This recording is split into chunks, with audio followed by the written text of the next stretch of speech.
Okay, salam sejahtera diucapkan kepada para peserta webinar kita pada pagi ini. Saya Dr. Umar Titashnamurti dari bahagian Instructional dan Pembelajaran Digital Jabatan Pendidikan Politeknik dan College Community akan bertugas selaku moderator bagi sesi ini. Nah, slot bertajuk Pendekatan PdPDT, Engineering Mathematics di Politeknik Ungku Omar dan Politeknik Banting Selangor merupakan slot pertama pada hari kedua siri webinar TVET Renoms, anjuran Jabatan Pendidikan Politeknik dan College Community. Hadirin sekalian, tujuan pihak JPPKK menganjurkan sesi webinar ini adalah bukan sahaja untuk memantapkan pengetahuan dan kemahiran sedia ada pensyarah dalam melaksanakan pengajaran dan pembelajaran dalam talian berikutan pandemik COVID-19, tetapi juga sebagai inisiatif jabatan untuk peningkatan profesionalisme warga politeknik dan college community dalam PdPDT melalui perkongsian ilmu oleh pakar teknologi pendidikan dan pedagogi yang terkemuka tempatan dan luar negara. Penganjuran webinar ini juga memberikan platform kepada pensyarah di politeknik dan college community untuk berkongsi pengalaman mereka melaksanakan PdPDT dengan warga politeknik dan college community yang lain. Contohnya, pada slot ini kita akan menyaksikan dua penceramah dari dua politeknik yang berbeza untuk berkongsikan pengalaman mereka dalam menjayakan PdPDT bagi subjek Engineering Mathematics dan juga subjek-subjek yang berunsurkan pengiraan di institusi masing-masing. So, apa khabar Puan Nitya dan Puan Aisyah? Khabar baik. Khabar baik, Alhamdulillah. Okey. Hadirin sekalian, izinkan saya memperkenalkan kedua-dua panel kita pada hari ini. Pertama, kita ada Puan Nitya dari Politeknik Ungku Omar yang merupakan pemenang Best PECC Educator Idola 2019. Beliau pemegang ijazah sarjana pendidikan matematik dari Universiti Sains Malaysia dan juga merupakan seorang atom teacher. Panel kedua kita pula ialah Puan Aisyah saya dari Politeknik Banting Selangor yang kini mengetuai Multimedia Technology Center di Politeknik Banting Selangor. Kedua-dua panel kita adalah dari Jabatan Matematik, Sains dan Komputer di institusi masing-masing dan akan berkongsikan pengalaman mereka dalam melaksanakan PdPDT untuk kursus-kursus yang berunsurkan pengiraan, terutamanya subjek Engineering Mathematics di Politeknik. Sebelum menyerahkan kepada panel penceramah, saya ingin memaklumkan kepada para peserta bahawa anda boleh bertanyakan soalan kepada panel semasa sesi sedang berlangsung dengan menaik di dalam ruangan Q&A yang boleh didapati dalam Webex control panel tuan-puan. Seperti biasa, saya akan mengutarakan soalan-soalan sama ada semasa sesi perkongsian dan kita juga akan mempunyai sesi Q&A di penghujung sesi pembentangan nanti. Ya, sebelum kita mulakan sesi kali ini, Puan Nitya dan Puan Aisyah, saya ada satu soalan. When you got to know that you have to teach online, sewaktu pandemic, what was the first thing that ran in your mind, Puan Nitya? Actually, I don't like online. I mean, first of all, I need to teach calculation, so I feel it's like quite difficult to teach the students, and I couldn't see the students how they are doing. So I feel it's like against thing. But once I start teach and I start enjoying, and I try to motivate myself and improve myself, so I feel the students also doing good with me. So I feel that's good. Okay, thank you Puan Nitya. Puan Aisyah, bagaimana pula perasaan anda bila dapat tahu kena ajar online untuk subjek yang berunsurkan pengiraan ni? Sebenarnya ketakutan itu datang dari diri sendiri sebenarnya. Sebab kita sepanjang kita mengajar, kalau saya lebih daripada 15 tahun mengajar, kita belum pernah berjumpa dengan kaedah yang berbeza. Jadi sebenarnya ketakutan pada diri sendiri boleh kita jalankan pembelajaran secara online tu lebih pada kita lah. Tapi sebenarnya sebab kata Puan Nitya tadi, bila kita dah melaluinya, kita rasa mudah sebenarnya. Oh sebenarnya boleh sebenarnya. Itulah. Itulah saya punya pengalaman saya pribadi. Alright. Sekarang back to panel ya. So saya akan Okay. So Puan Nitya, mungkin anda boleh bermula dahulu berkongsi tentang macam apa pendekatan yang diambil oleh Politeknik Ungku Omar untuk melancarkan PdPDT bagi subjek-subjek seperti engineering matematik dan subjek-subjek yang berasaskan pengiraan. Dipersilakan. Okay, thank you moderator Dr. Umar. Okay, I'm Puan Nitya from Politeknik Ungku Omar. Would like to share pendekatan PdPDT Engineering Mathematics di PUO Politeknik Ungku Omar. Not only engineering mathematics, all the other subjects which have calculation can try this method. Some of you already tried and some of you haven't. So I'd like to share the main three criteria which I do in my lessons. Okay, for me, for smooth run for engineering mathematics, because I do teach previous SEM engineering mathematics 1 and 2.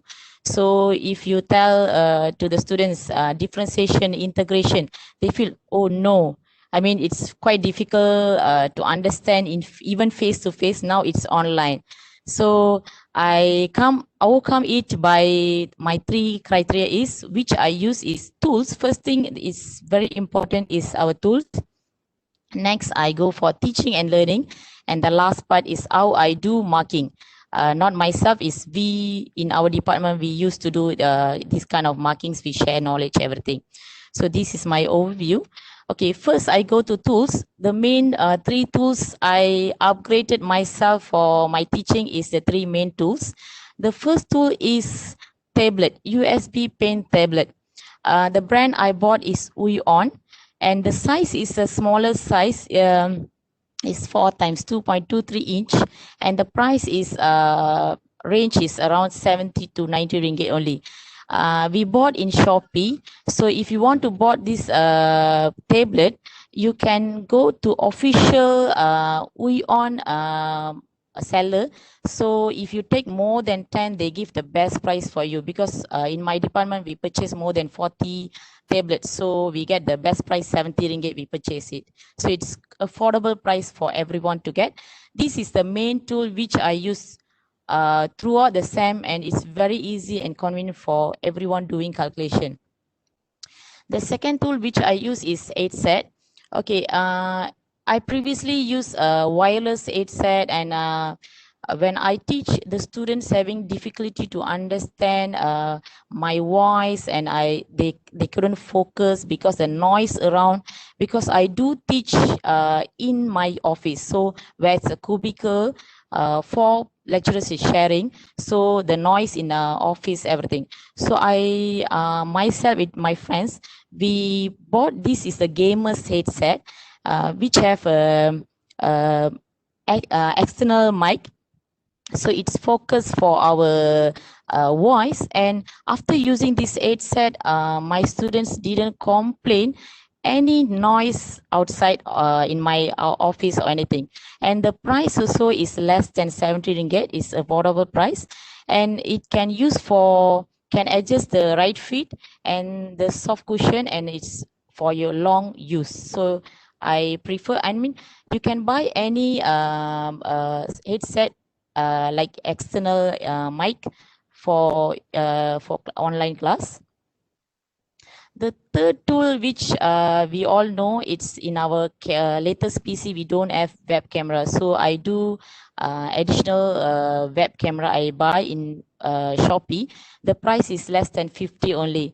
So all these three tools is just plug and play only. So it's using the USB port.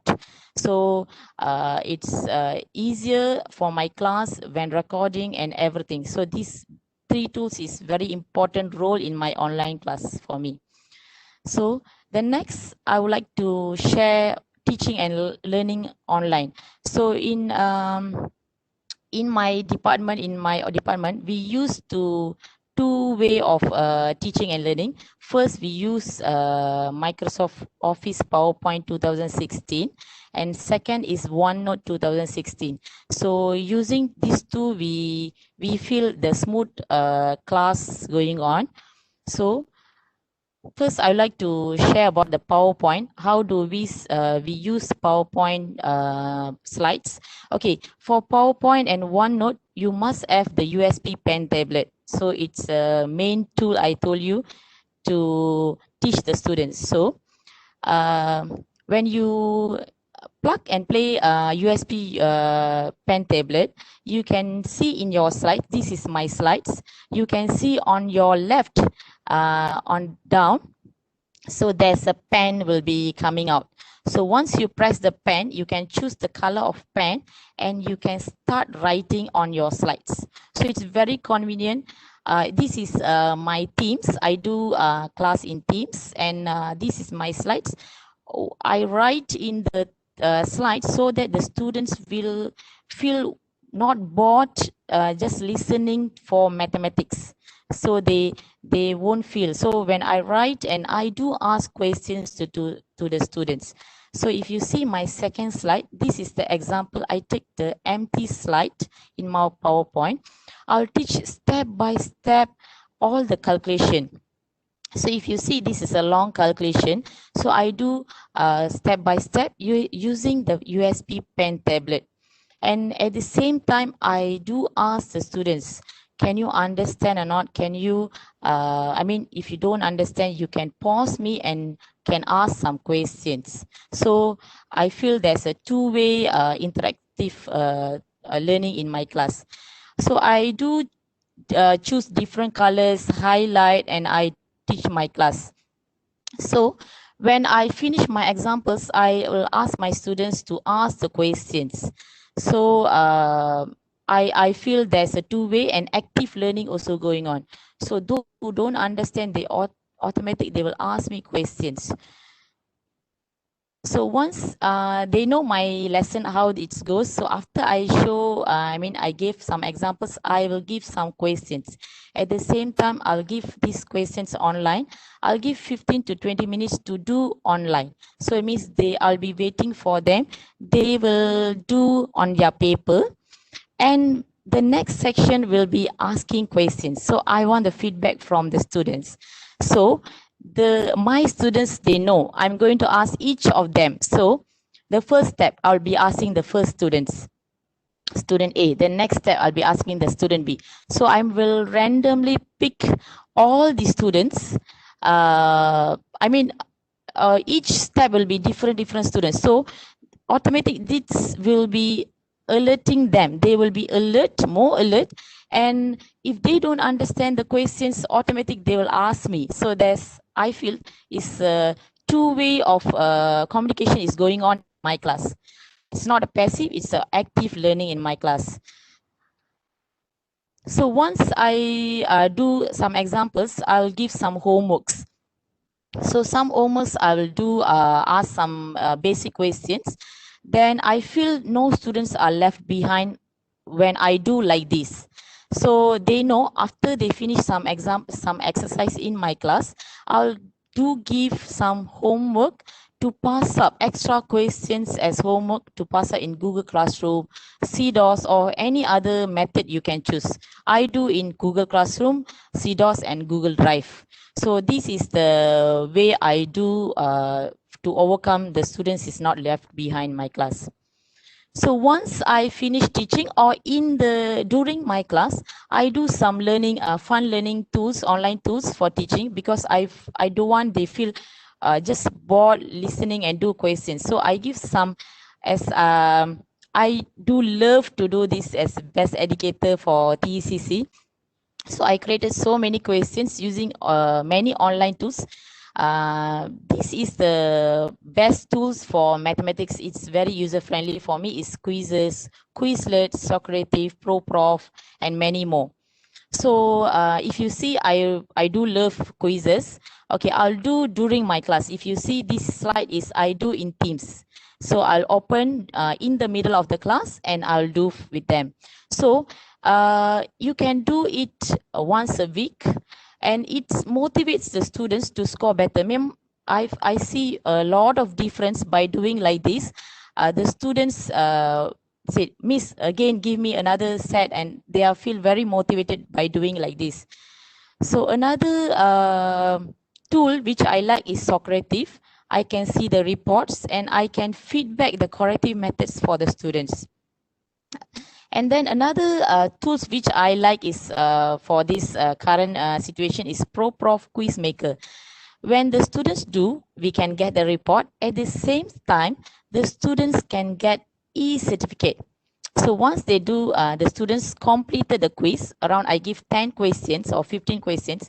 When they completed, they will getting a certificate of achievement. So it's some kind of encouragement to the students to do more quizzes for me. So this is what I do in my class. Okay, next tool which I use for teaching and learning is OneNote 2016. Okay, it's many of us is not aware.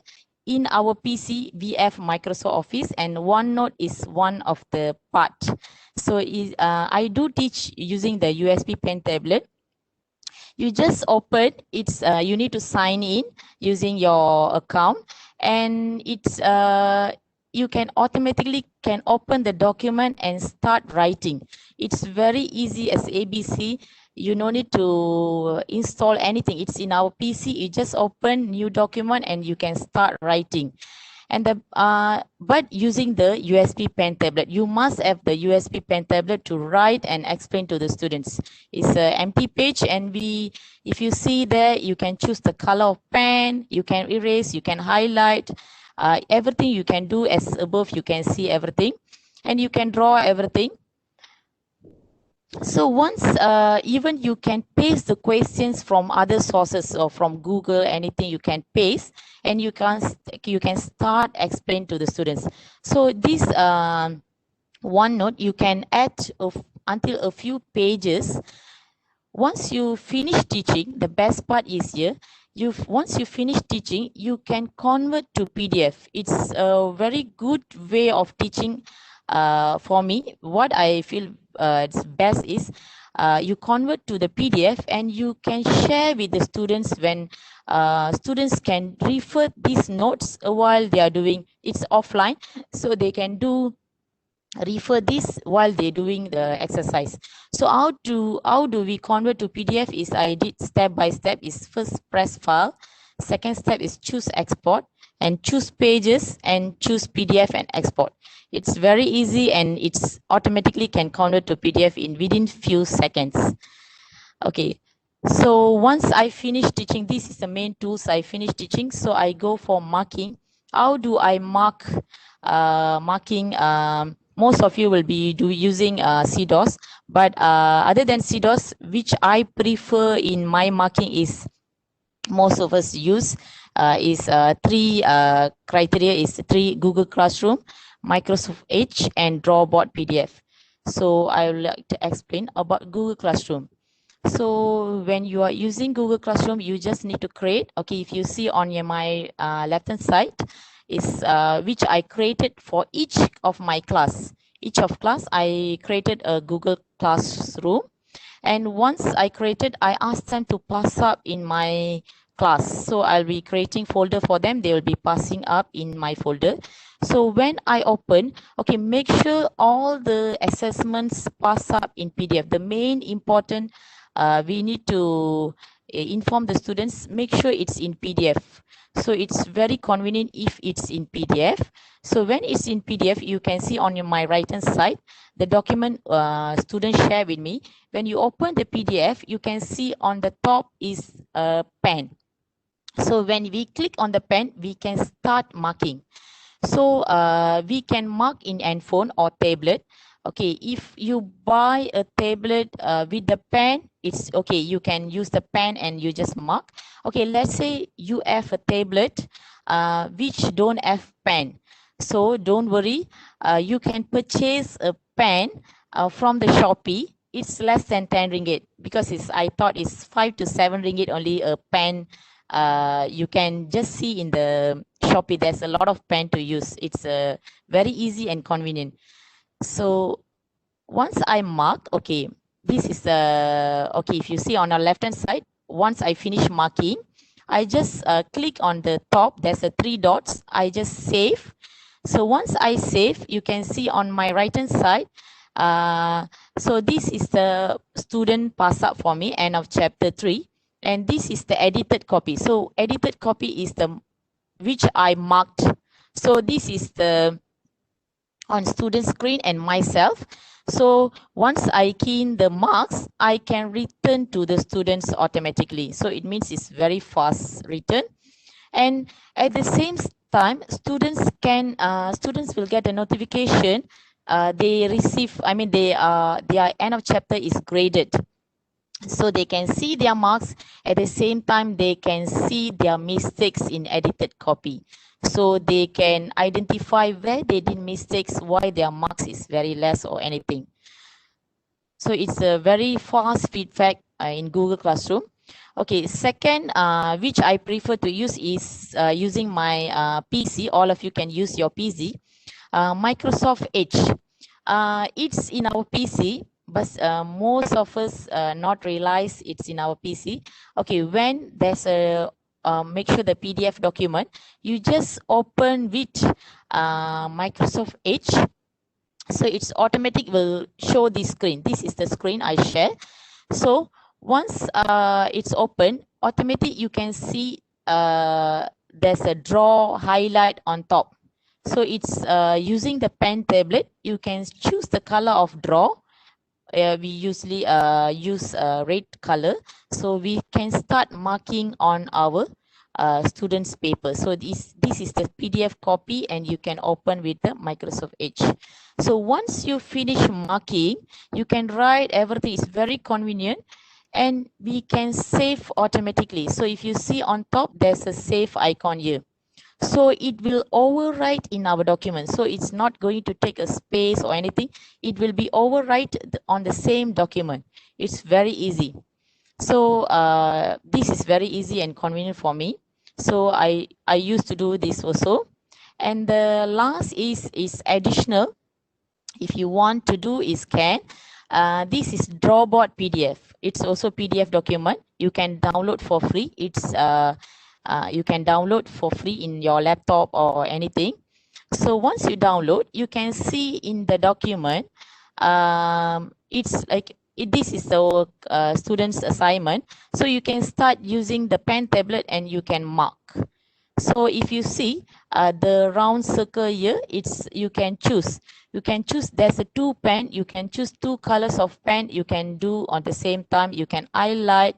And other than you can mark, you can write your notes or insert images and many more options you can explore in this. What we do is for marking, so we can explore more than that.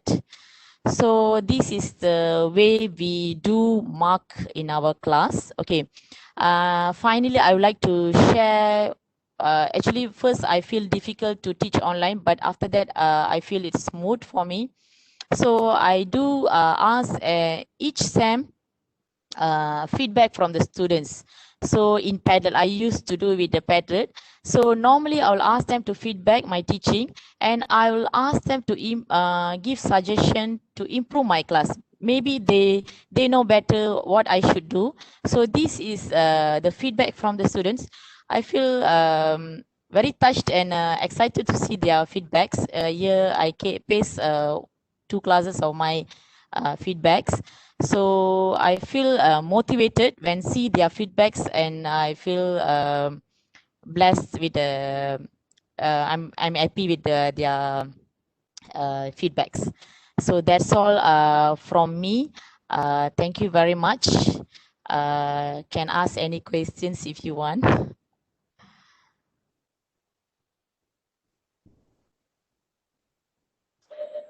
Thank you for sharing, Puan Nitya. So antara tips penting yang saya boleh rumuskan tadi ialah pertama, I rasa tim Puan Nitya di PUO, di JMSK telah mengambil inisiatif sendiri untuk membeli equipment dan tools secara berkumpulan. Ya. So you all went on Shopee, you all actually managed to find the dealer himself, and then Yes. you guys got it shop for such I mean, I think it's a very affordable price. Kalau kita beli secara individu, mungkin kita kena spend about RM280 untuk tablet, tablet itu. Tapi bila buat secara group buy, boleh pula dapat RM70, RM80. I think berbaloi lah investment tu ya, boleh beli secara berkumpulan. Selain daripada itu, saya tertarik dengan penggunaan pelbagai jenis aplikasi quiz yang Puan Nitya gunakan. So yang favorite, which is your favorite application that you used? For teaching and learning, I do use slides, and in the middle I'll use with OneNote also, because OneNote also quite easy. I'll see according to the class. So sometimes I use board also. Okay. How many students do you have roughly in one class? Okay, this sem I have maximum 33 students in my class. All my classes is more than 30. So I feel okay, and they can cope up with me. Okay. So, I mean, do they all have devices? What are the other cabarans that, they go through? Okay, first 2 weeks I'm having problem internet connection. So they will be joining teams, and after a while they'll be ditendang keluar. So once they stable, I do ask them, and I'll share. I'll inform. I'll share some guides for them. And after 2 weeks, I feel a smooth run in my class, and I see all of them is feedback to me. When I ask questions, they feedback to me. They know my way of teaching. Then they are alert. And if they want to go toilet also, they will inform the chat group, Miss, I'm going to toilet. Okay. All right. So thank you so much, Panitia, for your sharing session. I think so many of them benefited, and they also saw that you are actually using most of the applications that dah ada dalam komputer masing-masing sebenarnya. Contohnya Microsoft Edge and all is already there. Alright. So tanpa melengahkan masa, saya menjemput Puan Aisyah pula untuk menyampaikan perkongsian beliau. Dipersilakan. So Panitia, maybe you can look at the Q&A. Kalau ada apa-apa soalan yang berkaitan yang Puan boleh jawab, and then mungkin Puan boleh jawab. Okay, Puan Aisyah, saya serahkan kepada anda. Terima kasih.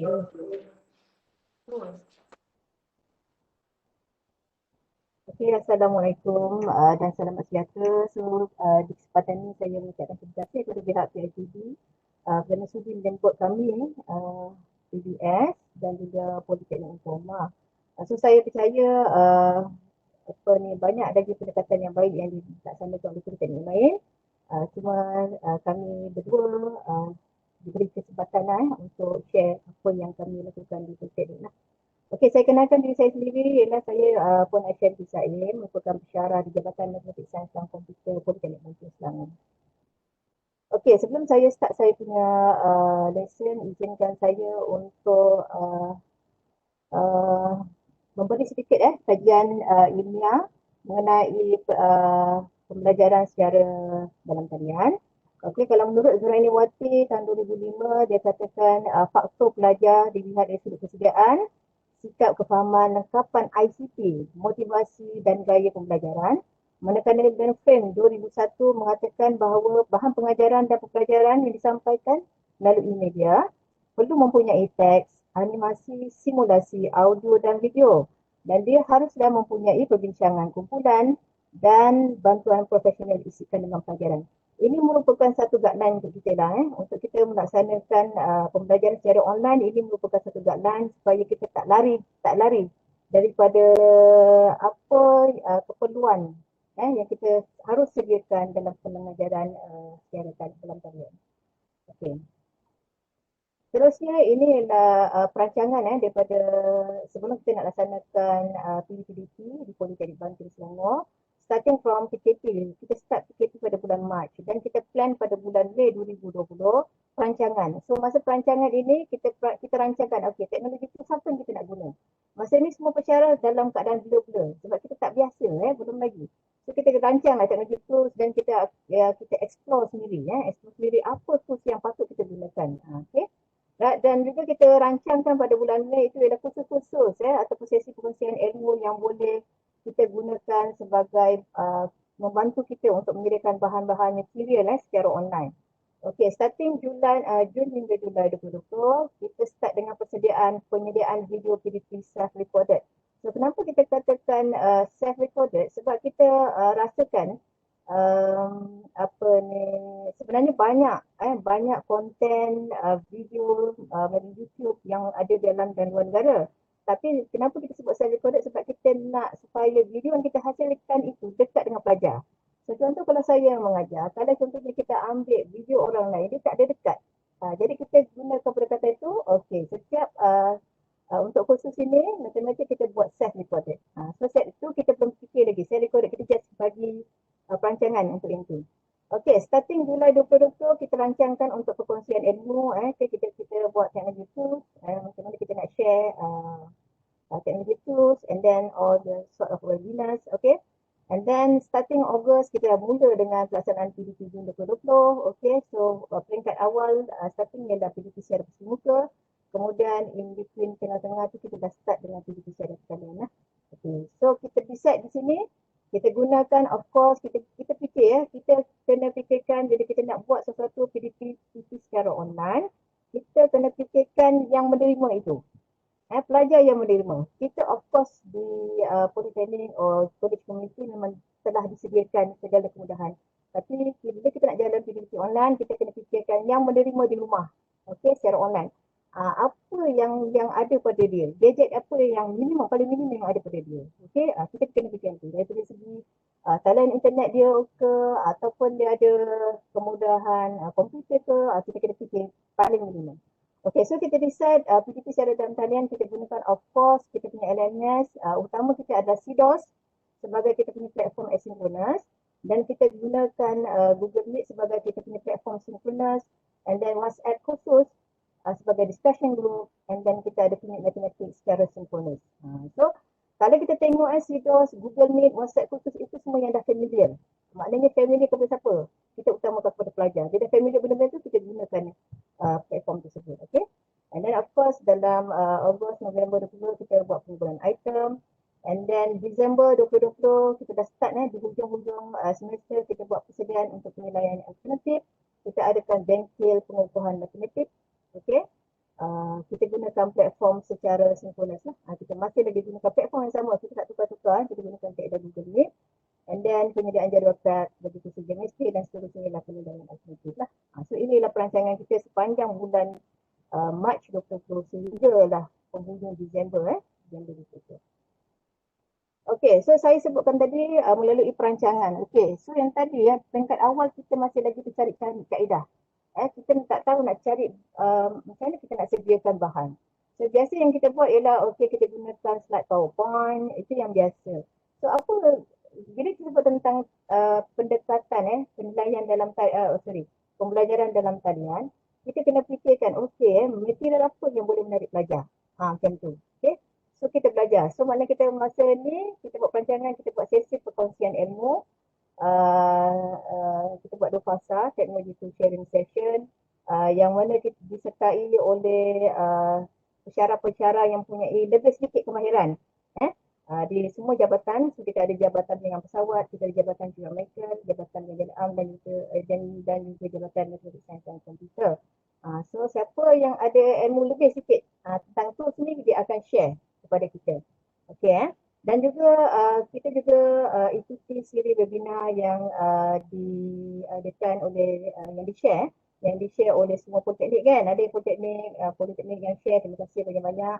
So itu sebagai kita punya platform untuk kita meningkatkan kemahiran sebelum kita start kelas. Okey. So perkongsian ilmu ni untuk apa? Kita sediakan platform, kita sediakan bengkel supaya kita boleh sediakan bahan dalam bentuk asynchronous. Okey. So kalau mungkin boleh lihat di sini mungkin kita banyak fikir sikit lah untuk menyediakan bahan sebab di tingkat jabatan kami decide setiap subtopik kita ikut rancangan mengajar dan kita sediakan bahan mengikut rancangan mengajar. Contoh minggu ni kita sediakan apa? Mungkin subtopik 1, 2, 3. Bahan itu adalah sub 1, 2, 3. So maknanya memang kena ikut rancangan mengajar, okey, bahannya ikut subtopik tersebut. Okey, so daripada bengkel-bengkel tersebut, sharing tools tadi, kita sediakan bahan. So kalau boleh tengok kat sini, okey, dalam dekat Sidos ni kita pensyarah buat banyak video video yang saya sebut tadi tentang self-recorded video supaya kita lebih dekat kepada pelajar. So daripada ilmu tersebut, pensyarah boleh buat animation. Kalau tengok di sini animation dan di-upload di dalam YouTube. Okey. So ini pensyarah tu sendiri yang buat dalam bentuk animation. Dan juga kita boleh buat juga animation, protagon masuk dalam kita punya slide, PowerPoint slide supaya nampak menarik. Dan juga kita gunakan big blue button untuk kita buat self-recorded. Okay, so kita jangan susah hati lah kalau misalnya kita tidaklah begitu teknikal sangat, tidak berkemahiran sangat. Kalau yang tadi ponytail memang very good lah dia memang ada banyak effort. So tapi kalau misalnya kita punya kemahiran dah so kita buat setakat mana yang boleh. Okay. Janji kita punya bahan material dalam bentuk online kita sediakan sediakan. Okay. Alright, so ini yang kita sediakan dalam bentuk upload dalam Synchronous dalam bentuk dalam Sidos LMS 3.5. Okey, seterusnya tadi Puan Miki tadi dah sebut tadi pendekatan siaran. So dalam macam mana pula dalam bentuk kita nak mengajar. Okey, so lebih kepada synchronous learning. Okey. So apa yang kita okey, kita kena fikir secara untuk synchronous learning kita fikir. Alright. Selalu kita kata okey, kita bila kita ajar matematik, pelajar ini kita kena fahamkan dia. Kita kena tulis. Sebab mengajar matematik ni dia kena tunjukkan latihan. Kena tunjukkan jalan kerja. Step by step. Mungkin subjek-subjek lain mungkin just tunjuk slide saja. Tunjuk slide dan dia cerita. Okey. Tapi untuk matematik memang dia kena tulis, tunjuk satu persatu jalan kerja step by step.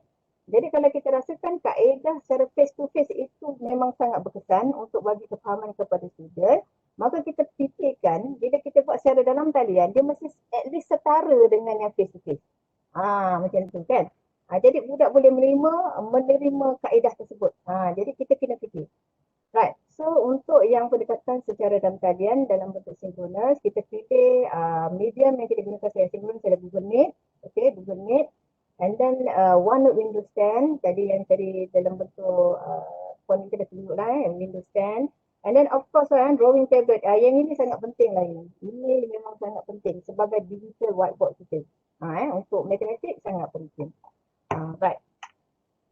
Okay, so mungkin ada di tengah-tengah institusi yang macam besar. Okay, maybe kita tak ada macam licensing untuk sekian platform medium yang kita nak gunakan sebagai synchronous. Tak apa, gunakan apa yang disediakan oleh institusi itu.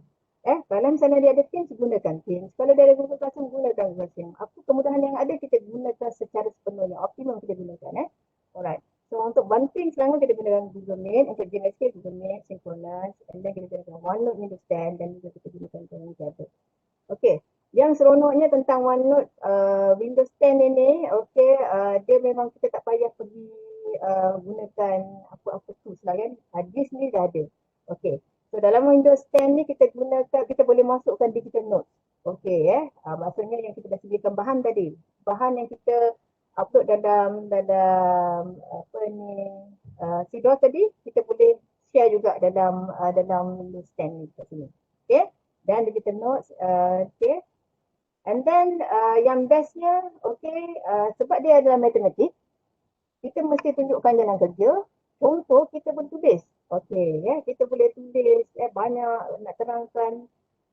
Dan seronoknya dia boleh banyak-banyak color lah kan, color pelbagai. So yang lagi satu yang bestnya ialah bila kita mengajar secara face to face di kelas, okey. Kita kena ambil masa lah. Contoh bila kita buat latihan and then, madam tunggu sekejap madam, saya nak salin. Okey, kita kena tunggu. Tapi kalau kita gunakan secara online, okey, madam boleh tak tengok slide? Boleh tak scroll atas, scroll bawah? Okey, so kita tak padam benda ni. Okay. So maknanya pembelajaran kita berjalan dengan lancar. Okey, so kita tak payah buat 2-3 kali tunjukkan jalan kerja tu. Okey. Right. Seterusnya, okey, untuk Windows 10 ni pun kita suruh sebab dia ada graf. Bila kita nak belajar mengajar student graf, okey, dia ada graf. Okey, so kita akan lukis. Okey. Dan kita bagilah highlight colour hijau, merah semua ada kan. Jadi budak ni rasa dia sebenarnya attached sebab dia macam seperti seolah-olah dia berada di ruang lingkup dia, kita ajar dia personal tuition. Macam tu kan, dia rasa macam macam tu. Dia faham Okey, so inilah yang platform yang kita gunakan. Minimum saja, kita tak pergi kita just asynchronous, bahan-bahan kita ke CDOS, and then synchronous kita gunakan kaedah yang ini. Okay. Alright, so seterusnya ialah pemantapan ilmu. Okay, right, matematik di JNSK Politeknik Banting Selangor memang every sem memang kita laksanakan dua program ini ataupun dua aktiviti ini. Satu ialah klinik matematik dan lagi satu ialah bengkel pengukuhan matematik. Okey. So apa yang konten yang ada dalam klinik matematik? Okey, nama dia pun klinik kan. So kalau kita klinik mesti ada simptom demam, simptom selsema, simptom sakit perut kan. Jadi ini klinik ni kita fokus kepada certain topik. Okey. So kita ada 5 orang pesyarah, kebetulan kita ada 5 orang pesyarah dan kita kebetulan ada 5 topik. Kebetulan kita ada 5 topik. Ini saya rujuk kepada Mat 1 Engineering Matematik 1. So setiap seorang pesyarah akan cater satu topik. Okey. So kita akan buka contohnya Madam Ruziane, pada 15 Oktober dia buka pukul 4 petang dan dia bagi satu link, semua kelas boleh masuk. So kita akan layan semua kelas. Maknanya kita ada lebih kurang 13 kelas yang jalan semester lepas. So siapa nak masuk silakan. Okey, kita akan Madam Ruziane akan fokus kepada trigonometry. So dia akan kata you tak faham part mana. Okey. So pelajar saya pun boleh masuk kelas Puan Ruziane. Ini kita punya fokus ataupun objektif kita dalam bengkel klinik matematik. Jadi pembelajaran tu berterusan. Walaupun kita mengajar sebagai seorang pesyarah secara sinkronis, kita akan fokus kepada pelajar kita. Tapi untuk klinik matematik, pelajar kita akan boleh pergi ke mana-mana pesyarah according to topik apa yang dia tak faham. Macam tu. So ini tidak diwajibkan untuk semualah. Mana yang nak masuk kita bagi. Right. Terusnya ialah bengkel pengukuhan matematik. Ini memang every sem. Memang dulu program ini memang kita buat setiap semester. Bengkel pengukuhan matematik apa pula? Inilah bengkel untuk persediaan. Persediaan kalau ada persediaan akhir memang kita akan buat sebelum persediaan akhir. Okey. Bengkel pengukuhan matematik, ini memang betul-betul pesyarah akan fokus kepada pelajar-pelajar yang diajar. Contohnya macam Madam Malvita, dia ada 3 kelas, Dia ada 3 kelas, dia akan fokus pada tarikh tersebut, dia buka link, semua 3 kelas boleh masuk dan dia akan bagi soalan, exercise, past year question, and then ada discussion kat situ, macam Puanita tadi kata lah, kita ada collaboration, kolaborasi, perbincangan, ini kita buat dalam bengkel pengukuhan matematik lah. Alright. Seterusnya adalah ini saya nak tunjukkan penyertaan untuk math clinic. So kalau tuan-tuan dan puan-puan tengok, mungkin dia punya percentage ini tidaklah begitu tinggi. Because kita tidak wajibkan kepada semua pelajar. Kita tak wajibkan kepada semua pelajar. Siapa yang bergejala saja yang akan masuk ke kelas. Tapi saya nak highlight, apa yang saya nak highlight ialah bilangan. Contohnya kalau misalnya 14% untuk topik chapter 5 vector and skala. 14% mewakili 31 orang. 31 orang itu sudah mewakili satu kelas, the whole class. Biasanya bila kita buat secara fizikal, math clinic ni kita buka, hari Jumaat kita ada kelas math clinic, siapa nak datang. Kita boleh bilang dengan jari lah, berapa ramai yang datang untuk menyertai aktiviti math clinic ni. Tapi bila kita buat secara online, kita tengok bilangan. Contoh trigonometri, 101 orang yang sertai secara online. Jadi sebenarnya di peringkat awal kita macam skeptikal lah kan. Kita cakap, budak pelajar ni boleh ke terima? Matematik ni susah nak mengajar ni. Mesti ada dalam kelas kita tunjuk betul. Sebenarnya bila kita dah lalui perjalanan secara dalam talian, matematik rupa-rupanya mungkin kita percayalah ini adalah satu pembelajaran yang sesuai lah, mungkin saya boleh katakan sesuai untuk generasi macam ini, saya rasa. Sebab dia mungkin bila kita buat macam ini tu dia kalau secara fizikal dia kena datang jemput cara. Macam tu. Tapi bila buat secara online dia secara sukarela masuk ke dalam kelas tu. Jadi kita memang very impressed dengan bilangan tersebut lah, penyertaan tersebut. Okey. So ini tentang math limit. Okey, seterusnya ialah tentang dapatan bengkel pengukuhan matematik. Okey, so kita sangat bimbang lah bila kita buat sampaian itulah persoalan-persoalan boleh ke budak ni faham. Sedangkan dalam kelas tu kadang-kadang dia tak faham macam tu That's why bila kita buat bengkel dengan matematik dan kita keluarkan secara statistik. Okey, kita test. Okey, kita just test, tengok okey. Kita comparekan end of chapter 3 yang cover tajuk matrices, and then penilaian alternatif kita ada tajuk matrices juga. So kita nak just compare, kita nak tengok compare pencapaian untuk topik tersebut. Okey, pencapaian untuk topik tersebut. Boleh tak? Sebenarnya ada tak peningkatan? Dia faham ke tidak kan? Okey, so bila kita tengok dia punya pencapaian, kita lihat daripada 13 kelas, sebanyak 10 kelas dapat mengekalkan markah dan juga dia punya kefahaman meningkat tentang topik tersebut matrices. Dan cuma 23.1% saja mewakili 3 kelas yang yang kurang lah, maknanya dia turun dia punya level kefahaman dia. Jadi kita boleh simpulkan di sini bahawa sebenarnya boleh kita boleh bagi kefahaman matematik ini kalau betul dengan cara ni. Betul dengan cara kaedah kita mengajar dan betul dengan apa lagi macam kita bagi bimbingan kepada dia.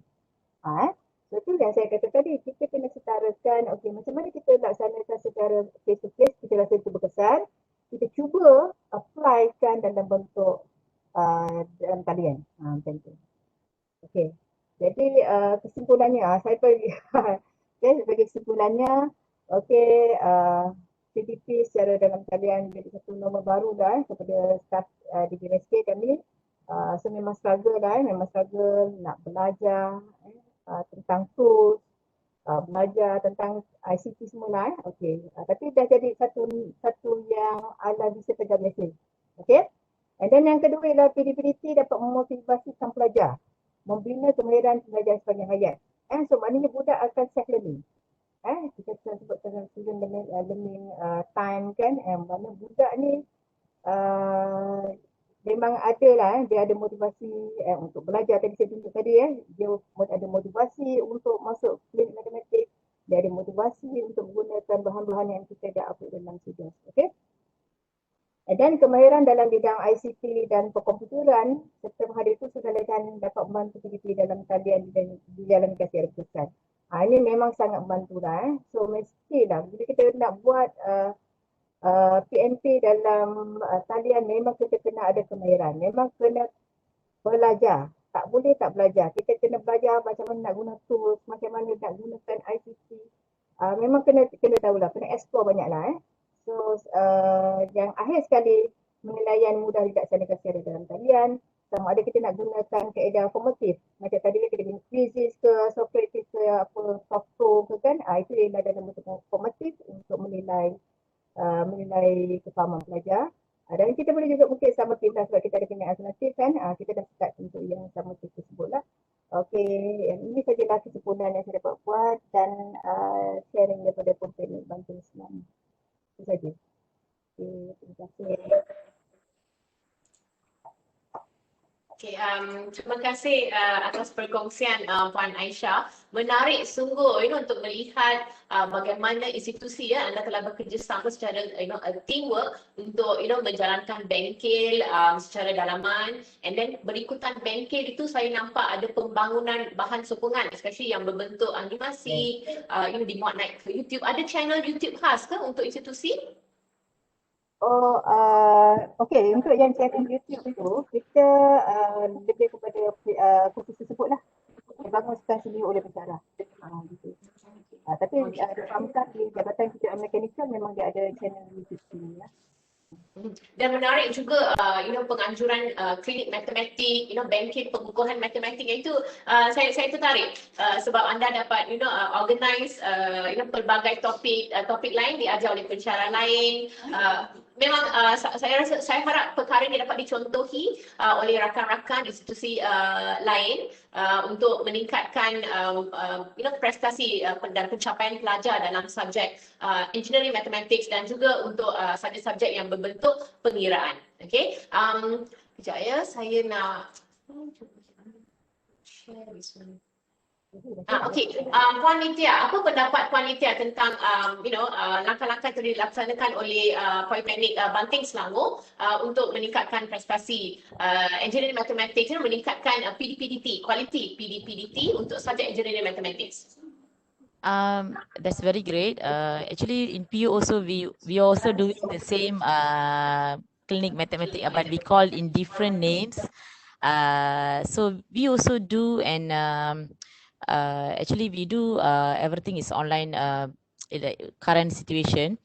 So it's a great move also to monitor the students by doing the clinic mathematics and everything.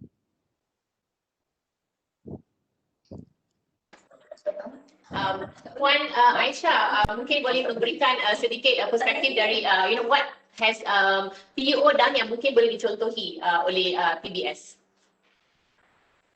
Okey, saya lihat dari segi effort penggunaan teknologi itu sangat penting. Sebabnya bila kita nak menjalankan PDT secara online ni, kemahiran-kemahiran tu memang kita perlukan. Jadi pensyarah kena, tak boleh tidak, memang kena self-explore. Selain daripada mungkin pihak-pihak contohnya di e-learning di peringkat politeknik mungkin boleh menganjurkan khusus-khusus yang boleh membantu pensyarah. Gitu. Dr. Umar? Yes, Puan Nitya.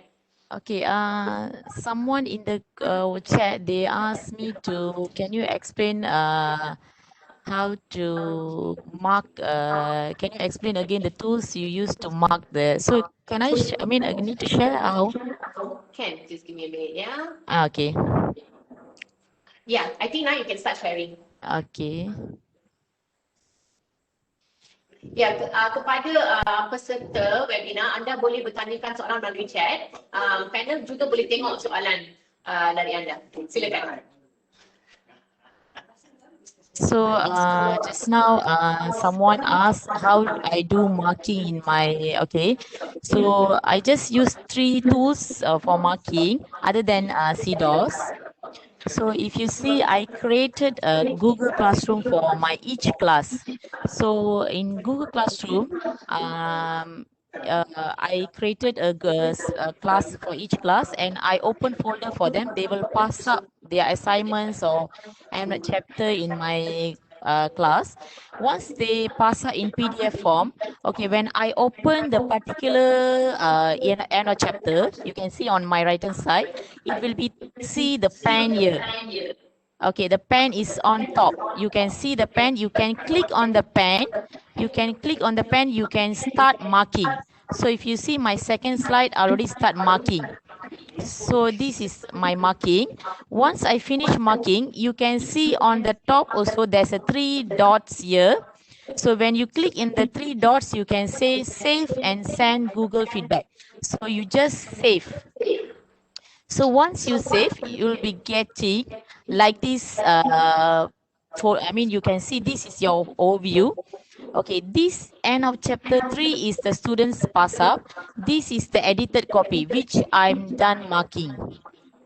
So once you can see this, you can put the marks and you can return to the students.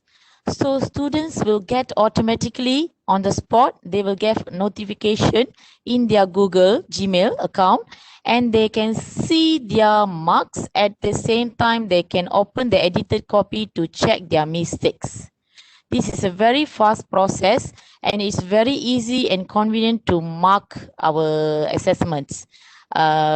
Maybe I can share knowledge how to do in Google Classroom later on. So other than that, Google Classroom, I do use Microsoft Edge. It's in our PC. You no need to install anything. You just open any PDF documents. Then you just using the PDF or document. You just open with Microsoft Edge.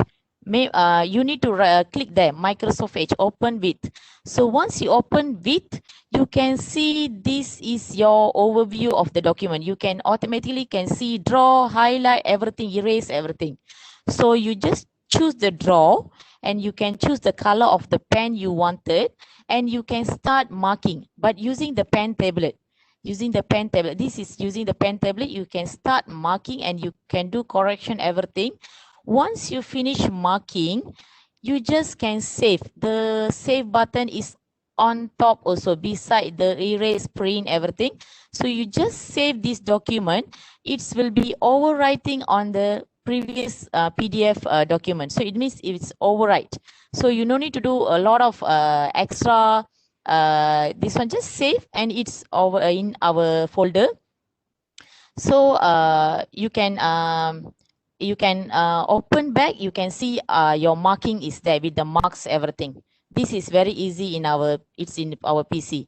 Other than that, we can use Drawboard PDF. This is another alternative way.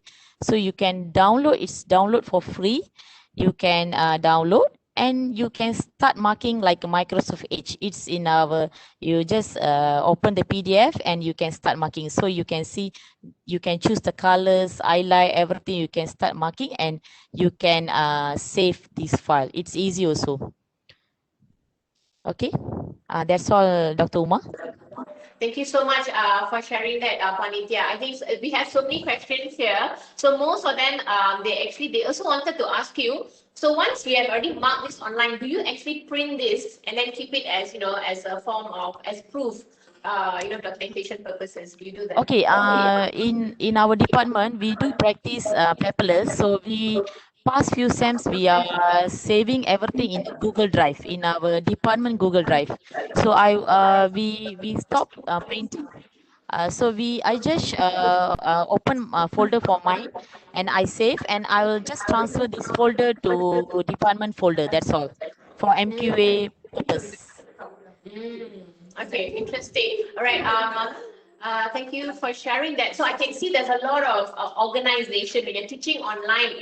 Macam mana tak menguruskan semuanya itu sangat systematic. And I think you guys have done so well untuk the first semester at least. Now, soalan terakhir ya untuk kedua panel sebab dah 9:57. Selepas ini untuk semester yang akan datang, what other things you are going to do to improve your PdPDT? Alright, saya ajukan kepada Puan Aisyah dahulu. Okay, so bila kita tengok masa sesi junior developer, okay, kita tengok perjalanan dia. Sepanjang perjalanan, memang junior developer itu adalah satu perjalanan yang komplit untuk PdPDT. Okay, so kita akan kita tengok sekiranya satu program atau aktiviti yang kita buat dijalankan secara berkesan dan kita cuba untuk perbaiki dan kita akan kekalkan program tersebut. Macam tu. Okay. Yes. Dan di samping itu kita akan buat masa sekarang sebelum sesi baru bermula, kita dah start planning untuk buat sharing tools lagi sekali. So mungkin kita akan share apa-apa teknologi tools yang yang lain daripada sebelum ini. Mungkin supaya bagi idea kepada pencara-pencara untuk menyediakan bahan yang lagi menarik. Untuk dia punya bahan material pilih-pilih lah. Alright, terima kasih Puan Aisyah. So back to Puan Nitya. So how different are you going to take for the next semester? What are the different things you guys are going to do? I will do follow what I'm doing, and maybe I will try to use, because yesterday I was learning Wakelet, Flipgrid, everything. So maybe I will explore more about other tools to improve my class, because when I see when I do use online tools in my class in the middle or at the end, the students feel very excited until they said, Bully point extra, some more, so they will be asking more sets of quizzes, everything. So maybe I will try different tools to make it very interactive and fun learning class. That's all. Thank you so much, Puan Nitya and Puan Aisha, for your sharing session. I'm pretty sure many of them who watched it really found this session beneficial, especially for those who are teaching subjects which are, using banyak pengiraan. Okay, so after this, we'll be having, as what you mentioned just now, Puan Nitya, using Wakelet in your class by the Wakelet ambassador in our country, Encik Hua Wei Boon, who is also a lecturer at College Community Sungai Petani, and that's at 10:30. And at 12 noon, we'll be seeing Encik Muhammad Fadli bin Adon from College Community Arau, and he'll be sharing on maximizing the use of free Google apps at community colleges. And at 2:30, we'll be watching Puan Masuria binti Muhammad Taha, and she will be showing how to stream your class using OBS. And it allows you to stream on Facebook and also on YouTube. So stay tuned. I'll see you guys at 10:30,